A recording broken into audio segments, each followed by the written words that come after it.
अस्सलाम वालेकुम। मैं तुहाडा अपना वीर मियां सैफ पंजाबी ते अज तुहानूं सुणाउने आ पंजाबी कलाम। सज्जण टुर गए सुंजे हो गए वेड़े, ओया सजना तेनू याद करा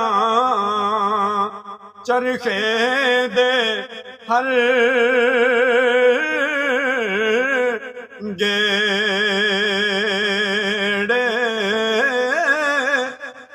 जिस दे नाल सी रौनक कर दी टुर गया ओ करवाला।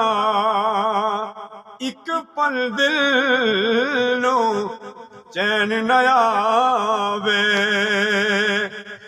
दे गया रोग निराला।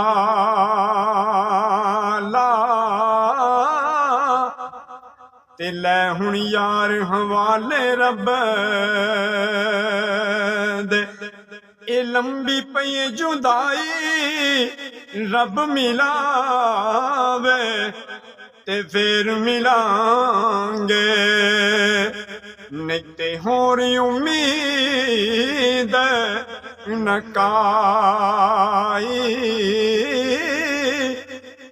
मियां डाडी असियां माड़े डर दे उफ नहीं कहंदे, टुर गए ने महबूब जिन्हां दे, ना ओ जिउंदे ते ना